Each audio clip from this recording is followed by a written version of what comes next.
দাদা, একেবারে যে ছবিটা আজকে আমরা দেখতে পেলাম, গোটা শহর জুড়ে শিক্ষক শিক্ষিকা যারা কিনা সমাজের মেরুদণ্ড, তারা একেবারে অর্ধনগ্ন অবস্থায় তাদের প্রতিবাদের ভাষা জানাচ্ছেন এবং সেখানেও পুলিশে বড় বড় তার ছবি চোখে পড়ছে, তাদেরকে একদম নির্মমভাবে টেনে হিচড়ে প্রিজন ভ্যানে তোলা হচ্ছে। কি বলবেন? এক কথায় বলতে গেলে এ কোন পরিবর্তনের সকাল যা রাতের চেয়ে অন্ধকার। এই পরিবর্তনের কথা বলেই কি মমতা বন্দ্যোপাধ্যায় 2011 সালে ক্ষমতা এসেছিল এবং বাংলার মানুষ এই পরিবর্তনের চিত্রই কি দেখবে? এটা পশ্চিমবঙ্গের সাধারণ মানুষকে ভাবতে হবে। কারণ আজকে শিক্ষক হচ্ছে জাতির মেরুদণ্ড, যারা নতুন প্রজন্মকে তৈরি করে। সেখানে যোগ্য শিক্ষকেরা তাদের ন্যায্য চাকরির অধিকারকে রক্ষার দাবিতে তাদেরকে অর্ধনগ্ন অবস্থায় রাস্তায় নামতে হচ্ছে এবং মমতা বন্দ্যোপাধ্যায়ের বশংবদ পুলিশ প্রশাসন তাদের ওপরে নির্বিচারে বারে বারে আক্রমণ আনছে। কিসের জন্য এই আক্রমণ আনছে, কিসের জন্য তাদেরকে অর্ধনগ্ন অবস্থায় রাস্তায় নামতে হচ্ছে? তার এক এবং একমাত্র কারণ হচ্ছে নবান্নের 14 তলায় বসে থাকা মমতা বন্দ্যোপাধ্যায় এবং তার কোম্পানি তৃণমূল কংগ্রেস লিমিটেড। তারা গোটা রাজ্য জুড়ে চাকরি দেবার নাম করে লক্ষ কোটি টাকা তুলেছে এবং দুর্নীতি করেছে। এবং যখন এই তদন্তের মধ্য দিয়ে একটা জায়গা খুব স্পষ্টভাবে প্রমাণিত হয়েছে যে এই 2016 সালের স্কুল সার্ভিস কমিশনের নিয়োগে পাহাড় প্রমাণ প্রাতিষ্ঠানিক দুর্নীতি হয়েছে। এই দুর্নীতিগ্রস্ত তৃণমূলের নেতাদেরকে বাঁচানোর জন্য অযোগ্য যাদেরকে টাকার বিনিময়ে যাদেরকে চাকরি দিয়েছে তাদেরকে রক্ষা করার জন্য আজকে এই যোগ্য শিক্ষকদেরকে রাজপথে অর্ধনগ্ন অবস্থায় মিছিল করতে হচ্ছে, প্রতিবাদ করতে হচ্ছে, পুলিশের লাঠি খেতে হচ্ছে। এর থেকে অসহায় অবস্থা হয়তো পশ্চিমবঙ্গে আর স্বাধীনতার পরে এর আগে কখনো দেখেনি। এটা প্রকৃতপক্ষেই বলা যেতে পারে সভ্যতার লজ্জা। এর ফলে এবারে গোটা দেশের কাছে পশ্চিমবঙ্গের যে ছবি সেটা কি হয়ে দাঁড়াবে? কারণ এখানে শিক্ষকরা কিনা রাস্তায় একেবারে অর্ধনগ্ন অবস্থায় নিজেদের প্রতিবাদ জানাচ্ছে, সেখানেও তাদেরকে পুলিশের হাতে এরকমভাবে ধরপাকড় হতে হচ্ছে। দেখো, সত্য কথা বলতে গেলে পশ্চিমবঙ্গ আমরা যারা বাঙালি যখন বাংলার বাইরে যাই বা আমাদের যারা পূর্বপুরুষেরা বা আমাদের যারা পূর্বসূরীরা যখন পশ্চিমবঙ্গের বাইরে যেত, তারা মাথা উঁচু করে গর্বের সহিত বলতো আমরা পশ্চিমবঙ্গ থেকে এসেছি, মানে সুভাষ বোসের বাংলা থেকে এসেছি, কবিগুরুর বাংলা থেকে এসেছি, নজরুলের বাংলা থেকে এসেছি। আজকে এই পশ্চিমবঙ্গের সাধারণ মানুষ যখন পশ্চিমবঙ্গের বাইরে যায় তখন তাদেরকে শুনতে হয় তোমরা তো সেই বাংলা থেকে এসছো যেখানে মমতা বন্দ্যোপাধ্যায়ের শাসনের শিক্ষামন্ত্রী এখন জেলে আছে, দুর্নীতির দায়ে জেলে আছে। তোমরা তো সেই পশ্চিমবঙ্গ থেকে এসছো যে পশ্চিমবঙ্গে শিক্ষকরা তাদের ন্যায্য চাকরির অধিকারকে ফিরিয়ে নেওয়ার জন্য অর্ধনগ্ন অবস্থায় রাস্তায় নামতে হয়। তোমরা তো সেই পশ্চিমবঙ্গের বুক থেকে এসেছো যে পশ্চিমবঙ্গে তৃণমূলের নেতাদেরকে দেখলে পুলিশ টেবিলের তলায় লোকায়, আর ওই দুর্নীতিগ্রস্ত তৃণমূলের নেতাদেরকে বাঁচানোর জন্য ওই পুলিশ চাকরি প্রার্থীদের ওপরে, আন্দোলনকারীদের ওপরে নির্বিচারে লাঠিচার্জ করে। এটা হয়ে গেছে পশ্চিমবঙ্গের বাকি ভারতবর্ষের কাছে চিত্র। এটা বাঙালি হিসাবে বাস্তবেই আমাদের একটা লজ্জা এবং কঠিন সময়ের মুখোমুখি হতে হচ্ছে। এই লজ্জা থেকে পরিত্রাণ পেতে গেলে তৃণমূল কংগ্রেস নামক একটা আগাপাস্তলা প্রাতিষ্ঠানিক দুর্নীতিগ্রস্ত রাজনৈতিক দলকে পশ্চিমবঙ্গ থেকে না তাড়াতে পারলে এই লজ্জা থেকে পরিত্রাণ পাওয়ার কোনো পথ নেই। মুখ্যমন্ত্রী বারংবার এই চাকরি তাদের হারানোর পিছনে বিকাশ রঞ্জন ভট্টাচার্যকে দায়ী করেছেন এবং আবারও তিনি গতকাল যখন সাংবাদিক সম্মেলন করছিলেন, যেহেতু প্রধানমন্ত্রী এসছিলেন আলিপুরদুয়ারে সভা করতে, সেখান থেকে যেহেতু তিনি এই দুর্নীতির কথা বলেছেন, 26,000-এর কথা তুলেছেন, তার প্রতিবাদে মুখ্যমন্ত্রী বলছেন যে সরকারের জন্য তো চাকরি যায়নি, চাকরি গেছে সিপিএম এবং বিজেপি মামলা করেছিল, সেই কারণে তাদের চাকরি চলে গেছে। দেখো, এখানে দুটো কথা হচ্ছে, একটা কথা হচ্ছে মমতা বন্দ্যোপাধ্যায় বারে বারে যখন বিপদে পড়ে তখন সে অন্যের কাঁধে ভর করে বাঁচার চেষ্টা করে। সে নির্বাচনী বৈতরণী পার হওয়ার জন্য পায়ে ব্যান্ডেজ বাঁধা থেকে শুরু করে অনেক নাটক মমতা বন্দ্যোপাধ্যায় করেছে।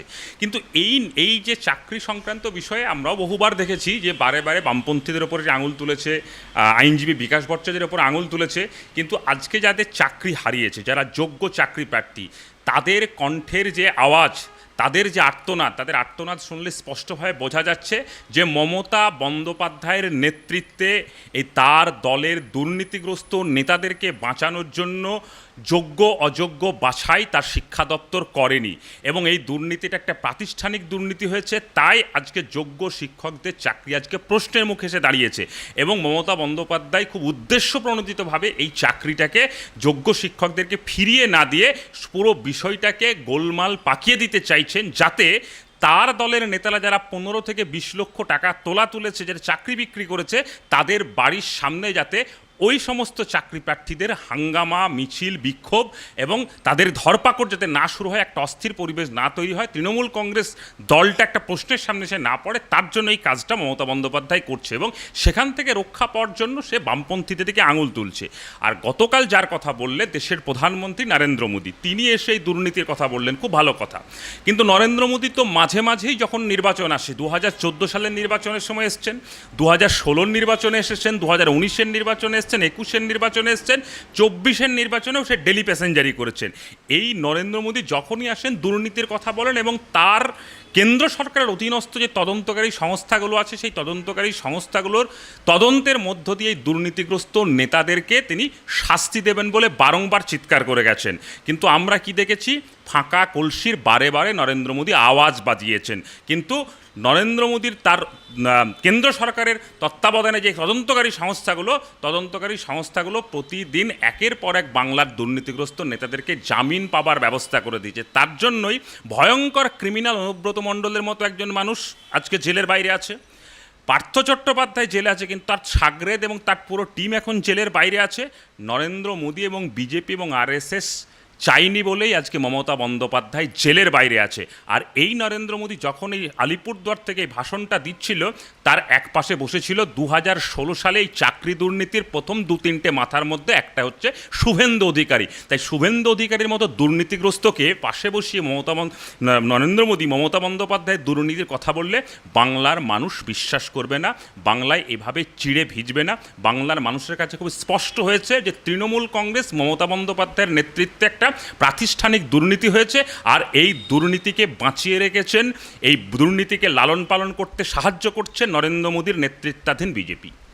আমরা গতকালকে আরেকটা জিনিস দেখতে পেলাম যে দেশের প্রধানমন্ত্রী এবং রাজ্যের মুখ্যমন্ত্রীর মধ্যে যে কাদা ছোড়াছুড়ি যাকে বলে, একেবারে কোথাও প্রধানমন্ত্রী যেটা বলছেন, মুখ্যমন্ত্রী তারই প্রতিবাদে আবারও কিছু কটূক্তিকর মন্তব্য করছেন। এই রাজনীতি কি এর আগে কখনো দেখেছেন? এর মানে একেবারে কোন পর্যায়ে যাচ্ছে বাংলার রাজনীতি?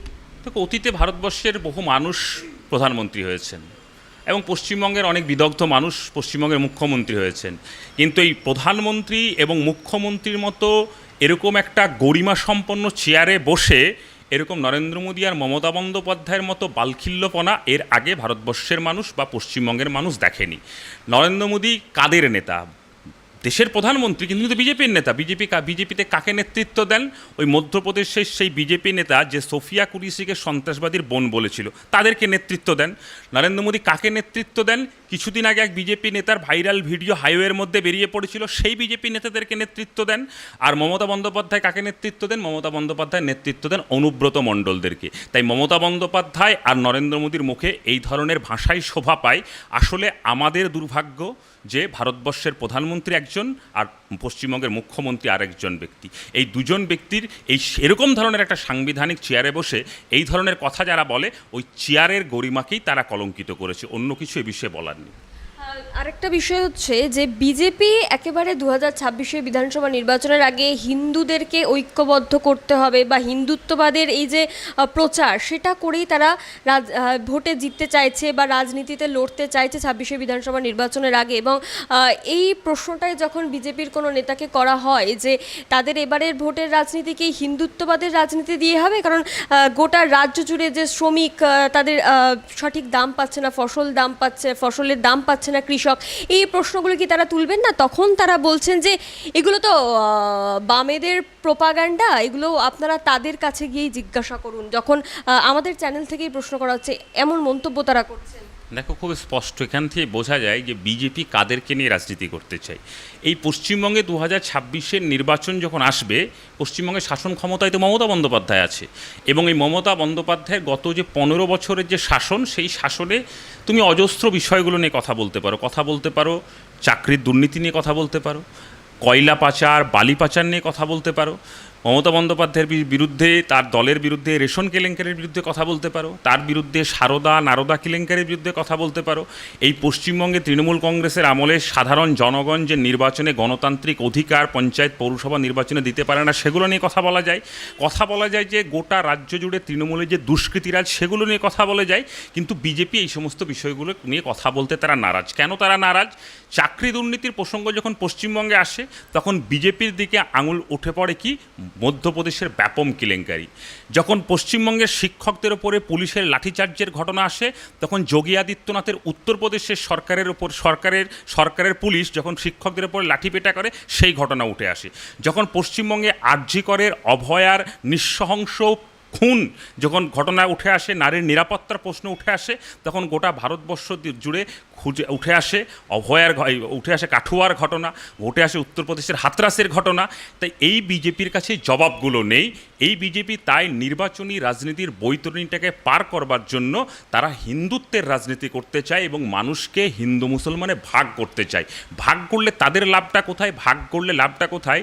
নরেন্দ্র মোদী যখন পেট্রোল ডিজেলের দাম বাড়ায়, নরেন্দ্র মোদী যখন গ্যাসের দামটা বাড়ায়, তখন এই গ্যাসের দাম, পেট্রোল ডিজেলের দাম শুধুমাত্র ভারতবর্ষের মুসলমানদের জন্য বাড়ান না, ভারতবর্ষের সংখ্যালঘু আদিবাসী দলিতদের জন্য বাড়ান না, ভারতবর্ষের সামগ্রিক 150 কোটি মানুষকেই বাড়তি গ্যাসের দাম দিতে হয়, বাড়তি পেট্রোল ডিজেলের দাম দিতে হয়। তাহলে ভারতবর্ষের এই তথাকথিত যারা হিন্দু হৃদয় সম্রাটের রাজনীতি করেন বা হিন্দু হৃদয় সম্রাট হিসেবে নরেন্দ্র মোদীকে প্রমোট করছেন, তিনি আসলে হিন্দুদেরকেও সুশাসন ভারতবর্ষে দিতে পারেননি। এই প্রশ্নগুলো আসবে বলেই ভারতবর্ষের মানুষকে একটা চূড়ান্ত বর্বর বিভাজন বিদ্বেষের রাজনীতির মধ্য দিয়ে বারে বারে ক্ষমতায় আসার প্রবণতা দেখাতে চায়।